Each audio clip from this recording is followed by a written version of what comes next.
Nous allons faire un petit tour en intelligence artificielle pour essayer de comprendre comment se classent les différents algorithmes d'intelligence artificielle, à quoi ils servent, comment ils fonctionnent. Et surtout, on va essayer de regarder sous le capot pour essayer de comprendre en particulier la problématique de la réduction des dimensionnalités avec un véritable exemple. Et donc, nous allons faire un tour des algorithmes d'intelligence artificielle pour comprendre chaque catégorie, qu'est-ce qu'elle comporte. On va faire quelques jugements à l'emporte-pièce, si j'ose dire, sur leurs avantages et leurs inconvénients. Ce n'est pas toujours précis, mais ça donnera une idée générale. Et ensuite, vous pourriez vous référer de manière plus particulière à d'autres sources pour essayer d'affiner un petit peu cette compréhension. Mais l'idée, c'est de vous donner un petit peu une référence sur l'intelligence artificielle en marge de notre colloque. Alors, on va commencer par les deux premières familles d'algorithmes d'intelligence artificielle. Donc, la première famille s'appelle l'apprentissage machine. Donc, le machine learning, c'est quelque chose qui va manipuler des données qui sont souvent à haute dimensionnalité. Qu'est-ce que ça veut dire haute dimensionnalité? Ça veut dire que les données que nous avons sont issues d'énormément de paramètres, qui sont contrôlées par énormément de paramètres. Donc, typiquement, des choses qui sont prises par des humains, des données financières, des choses qui sont contrôlées par plein de facteurs. Donc, l'apprentissage machine est très bon à faire ça. Il est très bon surtout pour classifier ce genre de choses ou pour les estimer. Typiquement, j'ai l'histoire de navigation d'un utilisateur, je sais que c'est un homme ou je sais que c'est une femme, et puis j'ai un utilisateur dont je ne connais pas le sexe, mais j'ai son histoire de navigation, et sur la base de cette histoire de navigation, eh ben, je vais pouvoir le classer soit dans une catégorie, soit dans une autre. Les inconvénients de cette classe d'algorithmes d'apprentissage machine, c'est qu'ils ont besoin d'énormément de données qui doivent être labellisées, c'est-à-dire qu'on va dire ça vient des hommes, ça vient des femmes, ça c'est des chiens, ça c'est des chats, etc. Un inconvénient, c'est que ça peut faire du surapprentissage. Le surapprentissage consiste à apprendre des choses qui ne doivent pas être apprises si on n'a pas régularisé et si on n'a pas paramétré ces algorithmes de manière appropriée. Et surtout, en fait, ça va nous donner des décisions en boîte noire. C'est-à-dire qu'en fait, l'idée, c'est que la sortie de ces algorithmes-là peut être difficile à interpréter. Pourquoi? Parce qu'on n'aura pas une véritable explication sur le pourquoi ça a été classé d'une certaine manière. L'apprentissage profond est quelque chose qui va nous permettre en fait de décomposer de manière hiérarchique une information. C'est-à-dire essayer de trouver différentes couches dans une information. C'est typiquement utilisé pour tout ce qui est analyse du son et de l'image, de la vidéo. Et ça demande quand même beaucoup de ressources calculatoires. C'est-à-dire qu'on aura besoin de relativement beaucoup de calcul pour pouvoir faire ces tâches, reconnaître des objets, comprendre le texte. Et on pourrait avoir un problème de surapprentissage lorsqu'on a surtout peu de données. Donc je dirais qu'en fait ça c'est l'inverse du premier, parce que quand on a peu de données, on pourrait croire avoir appris quelque chose alors que finalement en fait c'est un artefact. Et la difficulté, c'est que souvent, en fait, quand on va prendre une information qui va être modélisée et comprise comme une succession en fait, de couches, on aura un problème avec ces algorithmes-là pour comprendre où vraiment une couche se termine et où une couche commence et qu'est-ce que ces différentes couches finalement signifient et qu'est-ce qu'elles représentent en réalité. Ensuite, on a la catégorie dans laquelle il y a en particulier tous ces modèles génératifs dont on parle, qui sont le traitement du langage naturel, on appelle ça le NLP en anglais. Ça permet aux machines de comprendre le langage humain et d'y répondre. C'est utilisé surtout dans les chatbots, dans la traduction, dans l'analyse de sentiments, qui nous permet de savoir si un texte dit du bien ou dit du mal. Et ça permet d'extraire de l'information de données textuelles. Alors, les choses dont ça souffre, c'est l'ambiguïté et la compréhension du contexte qui peut être un problème. L'exemple qui est donné toujours, c'est l'exemple de Chomsky, qui dit qui est Time flies like an arrow.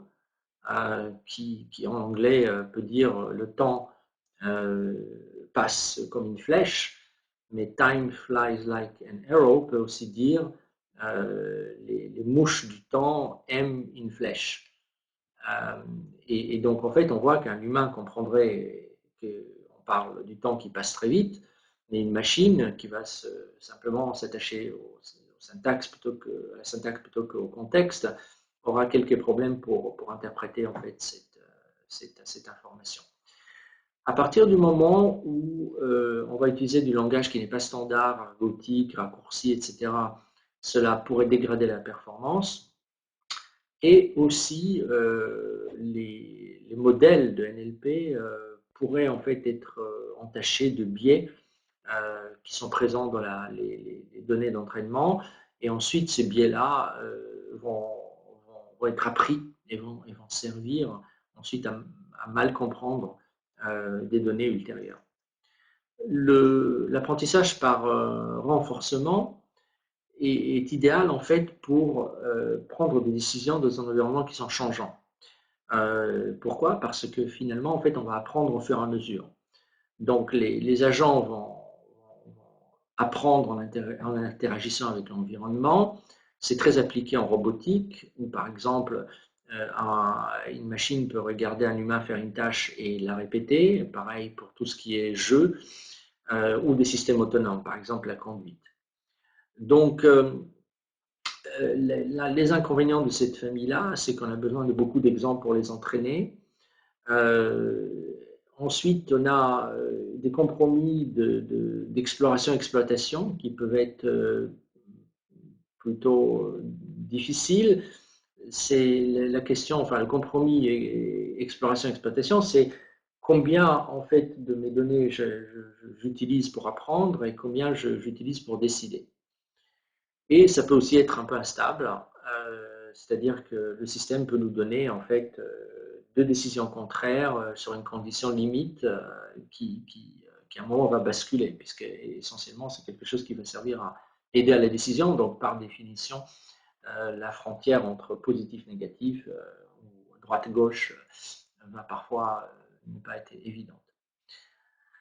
Un problème en fait qu'ont ces systèmes, et là on peut en fait l'illustrer avec ces petits exemples en fait de ChatGPT que j'ai créé, c'est que je demandais en fait à ChatGPT de pouvoir me donner le prochain nombre dans la série suivante, donc 14, 18, 39, donc par un humain c'est très évident qu'il s'agit de 45. Et puis on voit qu'en fait, il part dans des calculs, etc. Donc, un exemple de biais d'apprentissage dont j'ai parlé est illustré ici, c'est ce qu'on peut appeler l'hallucination. Pourquoi? Parce que lorsqu'on lui présente des séries, il a appris que c'est des séquences mathématiques. Et donc, ce que j'ai expliqué avant, c'est un biais dans l'apprentissage, va ensuite causer. Alors, on a d'autres exemples d'hallucination. Typiquement, en fait, on peut lui donner une question logique. Donc ici, c'est un frère et une sœur sont nés l'été et l'hiver. On lui dit que la sœur n'est pas née en hiver, donc qui était né l'été. Et donc, en fait, on arrive à le faire tourner en rond. Donc, on voit qu'en fait, il y a aussi des limitations. Et ici, par exemple, si je demande de trouver le nombre tel que x à la puissance x est égal à 27, ce qui pour un humain est évident que c'est 3, parce que 3 à la puissance 3 est égal à 27, il part dans des choses, et puis à la fin, il trouve que c'est approximativement 3. Donc, mais il est passé par un raisonnement qui n'est pas correct, parce que c'est pas approximativement 3, c'est 3. Mais il prend parfois des chemins qui sont des chemins extrêmement tortueux du fait de son apprentissage précédent qui lui a montré comment en fait résoudre de telles équations. On peut aussi voir des choses qui sont en fait une affirmation qu'on demande d'interpréter. Donc, on lui demande pourquoi les avocats sont bons en maths, et puis il suppose, sur la base de la question, que les avocats sont bons en maths. et puis il va me donner des raisons, alors qu'en fait, il n'y a aucune raison en fait, à ce que les avocats soient particulièrement bons en maths. On va passer aux autres catégories, par exemple aux algorithmes génétiques. Alors les algorithmes génétiques sont très intéressants parce qu'ils vont en fait imiter des organismes vivants.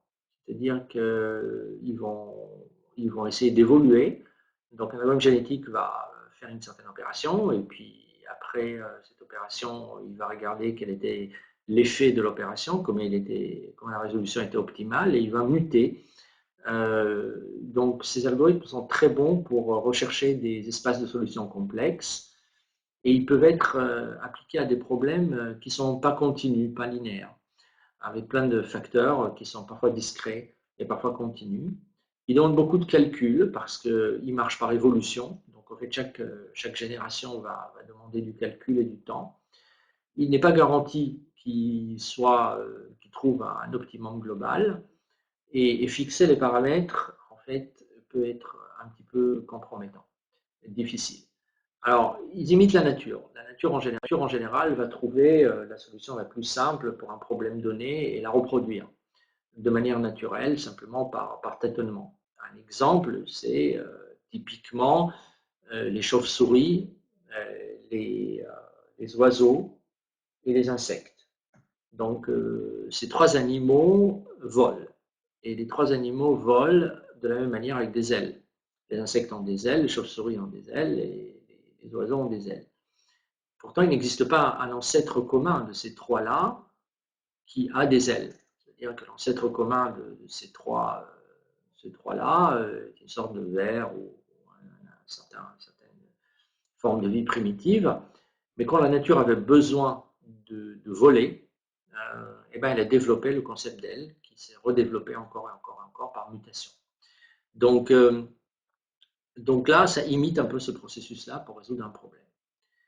Les SVM, les machines à support de vecteurs, sont très efficaces pour des classifications binaires. Donc c'est une bonne décision, c'est une mauvaise décision. Ça travaille assez bien avec des données à haute dimensionnalité. En général, ces algorithmes-là permettent d'avoir une bonne séparation bien nette entre les classes de décision qu'on veut avoir. Il y a quelques inconvénients dans, en fait, la plus importante, c'est celle du milieu, ils sont en fait sensibles à un choix de ce qu'on appelle la fonction noyau, qui est un petit peu choisie au tâtonnement, si j'ose dire, ou en fonction du problème à résoudre. On va passer sur les catégories suivantes, donc les forêts aléatoires, les random forests. Donc, leur avantage principal, c'est que c'est des choses qui peuvent raisonner avec des données manquantes. Donc, j'ai des fiches dans lesquelles les gens remplissent des choses ou des formulaires médicaux, et puis parfois, je n'ai pas le paramètre qu'il faut parce que la personne ne l'a pas rempli. Ça peut fonctionner quand même sans ça. Et ça permet en fait de classer les facteurs qui gouvernent un phénomène donné par ordre d'importance. Je ne dirai pas plus, mais voilà. Leur problème principal, c'est qu'ils peuvent encore faire du surapprentissage, comme ce que j'ai expliqué avant. Il est difficile d'interpréter le résultat et ils sont quelque peu lents à entraîner. Ensuite vient la catégorie des algorithmes de partitionnement, ce qu'on appelle du clustering, qui permet de segmenter des données en différentes catégories. Leur avantage, c'est qu'ils vont distinguer des catégories, ou plutôt proposer des catégories, sans qu'on ait besoin de leur dire que les données appartiennent à telle ou telle catégorie. Ça peut fonctionner aussi sur beaucoup de données. Un problème qu'on a, c'est que quand on veut partitionner en catégories, on doit dire à l'algorithme le nombre de catégories. Alors, il existe notamment des méthodologies, notamment une s'appelle la méthodologie du coude, elbow method, qui permet en fait de savoir quel est le nombre optimal de catégories que présente une certaine donnée, mais encore, ça reste heuristique. et sont basés sur des choix aléatoires pris par l'algorithme. Donc, différentes exécutions du même algorithme peuvent nous donner des classifications différentes. Et il existe des structures de données sur lesquelles ils ne vont pas être extrêmement performants. Donc, voilà la boîte à outils du spécialiste d'intelligence artificielle. Donc, vous pouvez imaginer que c'est une boîte à outils dans laquelle vous avez un tournevis, vous avez une perceuse, vous avez un marteau, etc. Et en fonction du problème à résoudre, c'est une association de ces outils qui pourraient servir à résoudre. Alors, dans mon agenda, je me suis dit qu'il serait bien de vous montrer non pas seulement la magie de l'IA, comme ça va faire un tour de magie en faisant fonctionner un chat GPT ou quelque chose comme ça, mais de vous montrer à la manière pas un spectacle de magie, mais plutôt qu'est-ce qu'il y a derrière la magie. C'est-à-dire quelles sont les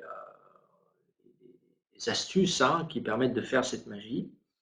Et ça, c'est en général quelque chose que vous ne verrez pas. C'est-à-dire que vous verrez beaucoup de systèmes qui vont vous montrer comment ça marche, prendre des décisions, classifier, etc.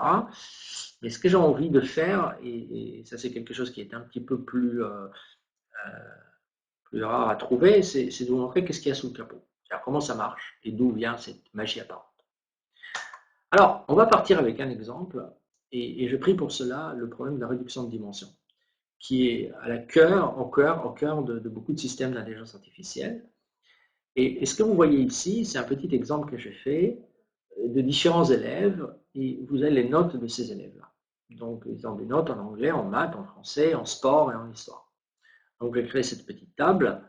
Vous avez des notes qui se baladent entre 0 et 100, classiques. Alors, vous pouvez voir que probablement, dans l'examen d'histoire, David et Eugène étaient assis côte à côte, parce que les deux ont 67%. Il y a peut-être de la copie, entre eux, ils ont coopéré, mais en tout cas, un relevé de notes d'une classe classique. Pas besoin d'aller au-delà. Alors, maintenant, mon problème, c'est qu'il y a Xavier. Alors, Xavier, il a une note en anglais, une note en maths, une note en français, une note en sport, et il attend sa note en histoire. Et la question que je pose, c'est peut-on faire un tour de magie et prévoir la note d'histoire de Xavier à partir de ses autres notes. Note d'histoire qui nous manque.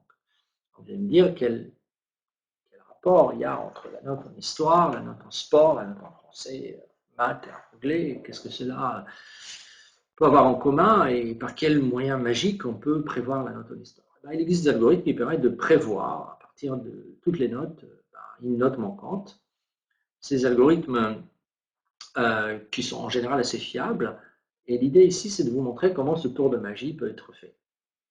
Alors, en termes techniques, le tableau qu'on a avec toutes les notes de tous les élèves qu'on connaît, c'est la donnée. Les notes connues de Xavier sont la requête et la note manquante est la réponse. Donc, quand on parlera de données, on parlera du bleu, ciel. Quand on parlera de la requête, ce sera le vert. Et la note manquante, ce sera la réponse.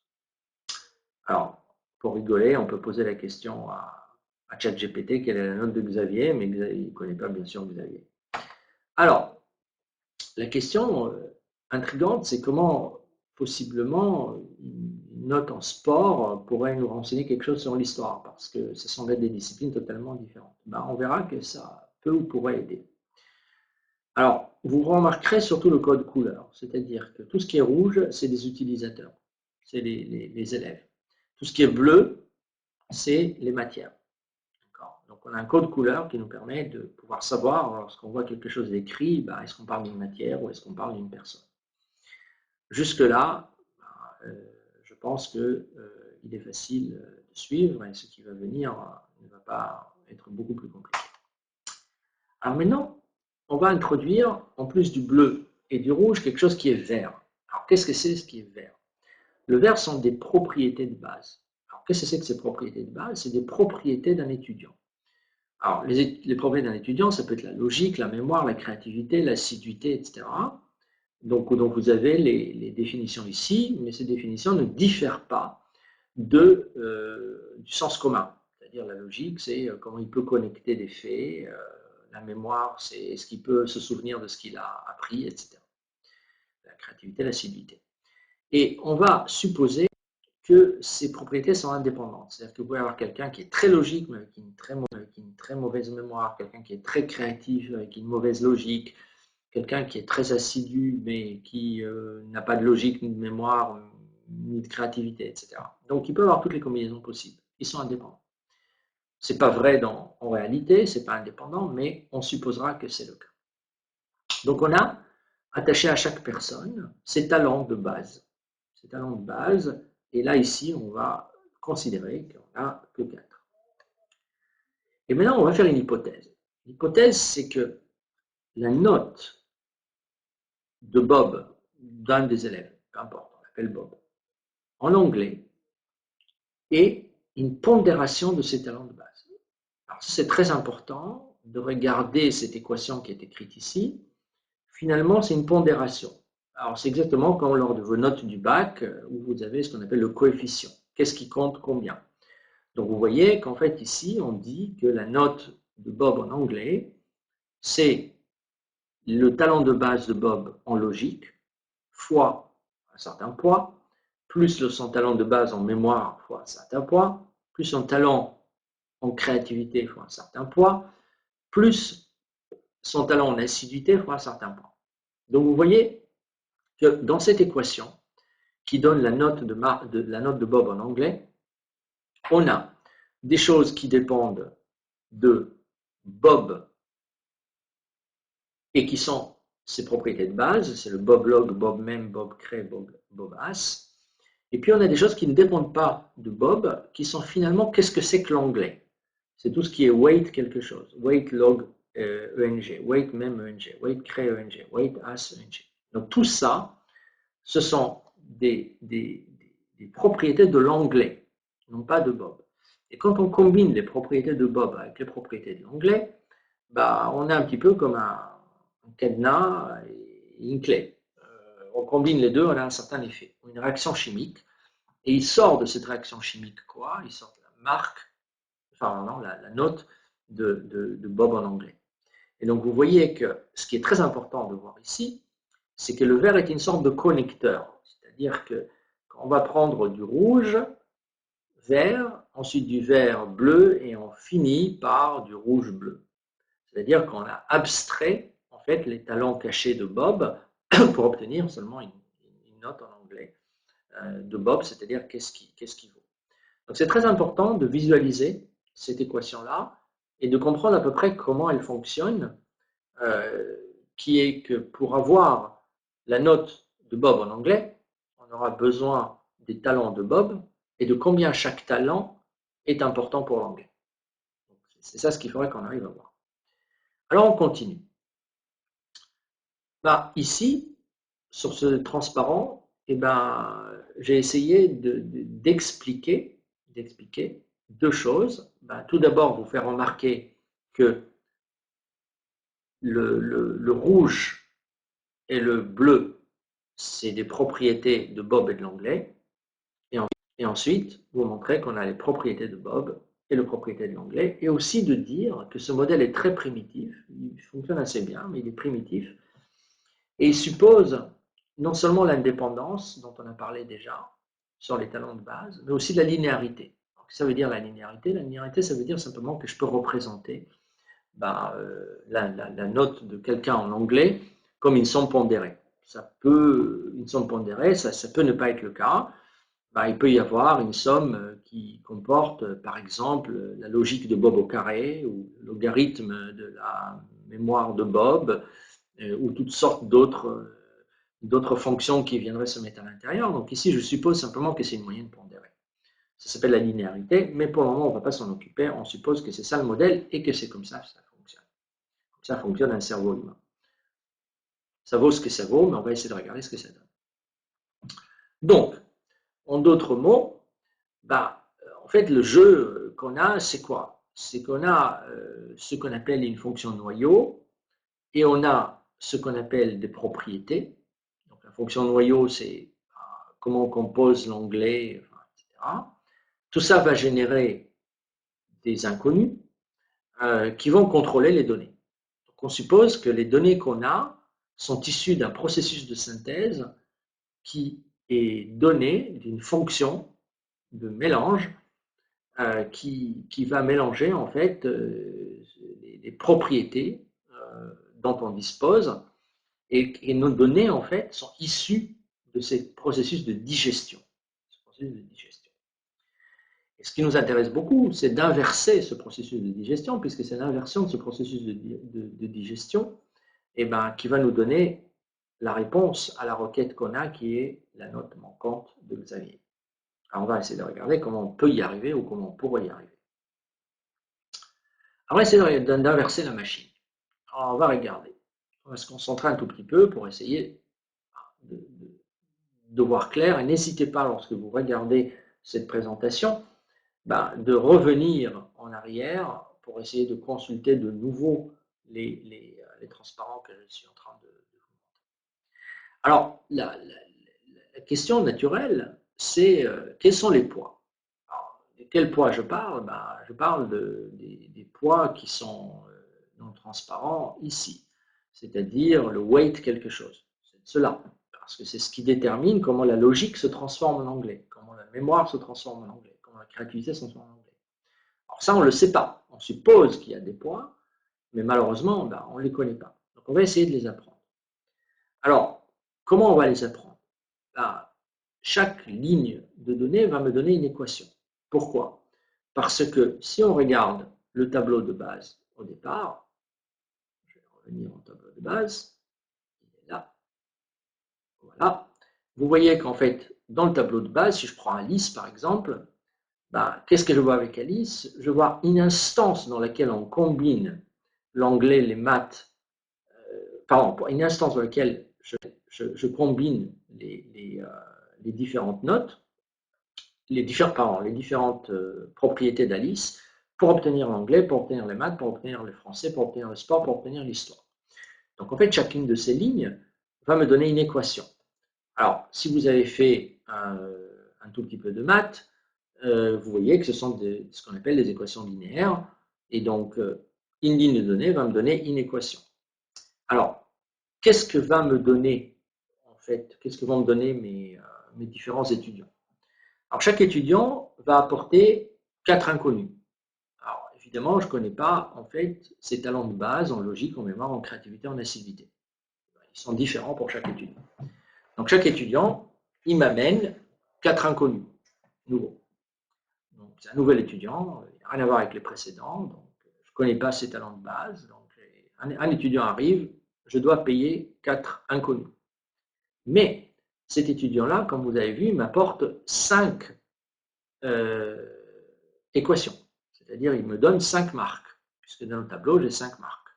Énormément en anglais, en maths, en français, en sport et en histoire. Donc, vous voyez que si je regarde la différence entre le nombre d'équations et le nombre d'inconnus, chaque élève, finalement, va apporter une information, c'est-à-dire 5 moins 4.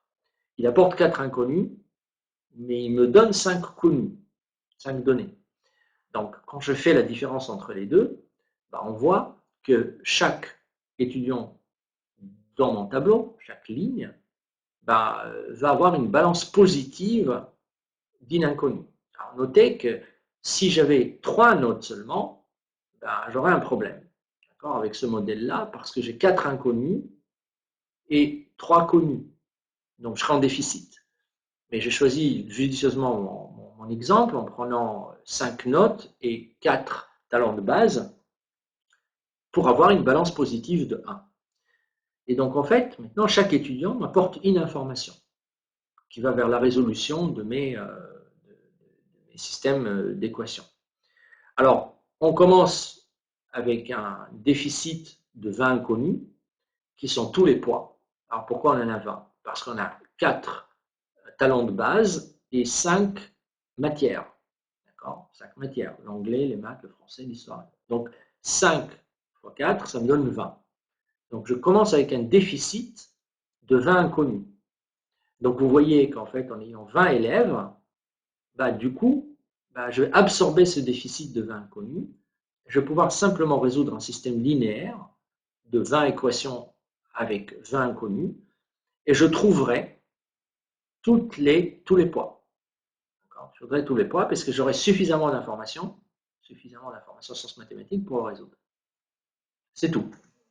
Et à partir de ce moment-là, j'ai atteint un stade où je sais ce que c'est que l'anglais, je sais ce que c'est que les maths, je sais ce que c'est que le français, je sais ce que c'est que le sport et je sais ce que c'est que l'histoire en fonction des talents de base d'un élève. Dans ce modèle-là, puisque j'ai une balance positive d'une équation par élève et que j'ai 20 inconnus, il me faut 20 élèves pour pouvoir connaître tous les poids qui me permettent de définir comment constituer une matière à partir de talents de base. Alors, supposons que j'ai effectivement 20 élèves et que j'ai fini par apprendre ça, alors maintenant j'ai les points. Et donc maintenant, il faut qu'on arrive à répondre. Il faut qu'on arrive à répondre à la requête, à savoir quelle va être la note de Xavier en histoire. Et là, les choses sont faciles. Donc en fait, on a déterminé la fonction de noyau, on a déterminé les poids, maintenant on a la fonction de noyau, et donc on va la mélanger avec la requête pour trouver la réponse. Alors comment va-t-on faire ça? Et bien maintenant on va utiliser les quatre notes connues de Xavier, pour calculer les talents de base de Xavier. C'est-à-dire qu'on remonte on remonte on remonte des notes de Xavier vers ses talents de base. Donc en fait, vous voyez que ce que je vais faire ici, c'est que je vais avoir 4 nouvelles données qui sont les talents de base de Xavier. D'accord? Puisque je veux résoudre un système ayant les 4 notes de Xavier. Il a 4 notes, donc c'est 4 données. Il y a 4 inconnus qui sont les talents de base de Xavier en logique, en mémoire, en créativité, en assiduité. 4 équations, 4 inconnus, je peux les connaître.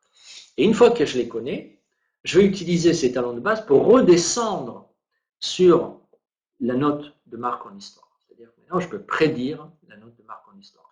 Donc, grosso modo, qu'est-ce que je fais? Avec une grosse population, j'apprends ce que c'est que les maths, ce que c'est que le français, ce que c'est que l'histoire, ce que c'est que le sport, en fonction de talents de base. Quand j'ai un utilisateur, une fois que j'ai appris ça, quand j'ai un utilisateur dont je vais prédire une note, je prends ce que je connais sur l'utilisateur, je remonte sur ses talents de base pour redescendre sur la note manquante. Et c'est comme ça que la magie s'est opérée.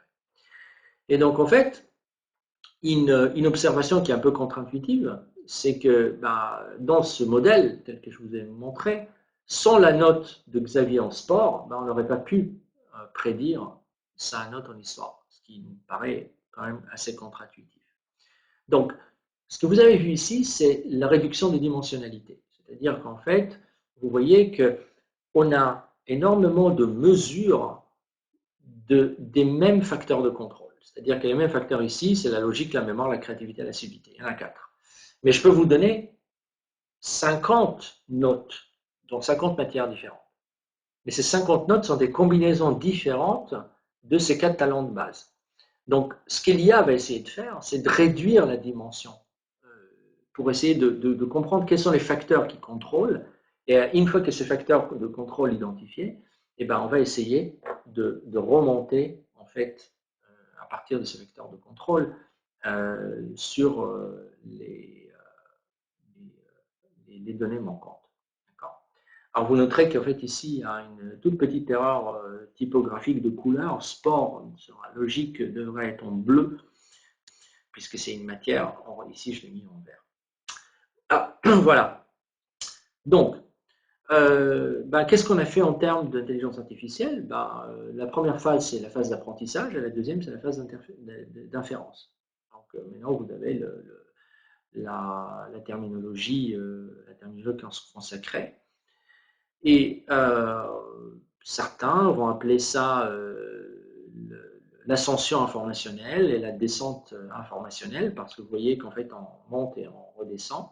Alors bien sûr, ce modèle-là, il est très très simple, il est linéaire, on suppose une indépendance, enfin, il est vraiment un cas d'école qui ne correspond pas à la réalité, il marchote si vous allez l'implémenter, vous allez avoir quand même des prédictions qui pourraient faire sens, hein, vous ne serez pas loin de la réalité, mais vous ne serez pas extrêmement précis, mais c'était pour vous montrer comment en fait ces systèmes-là vont fonctionner et surtout de vous laisser un petit acquis qui est des notions de base qui vont vous permettre de naviguer ensuite après de manière un peu plus aisée dans le discours et dans des lectures que vous pourriez avoir.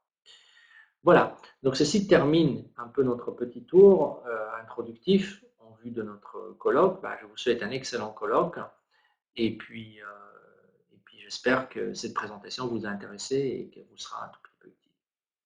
Merci beaucoup.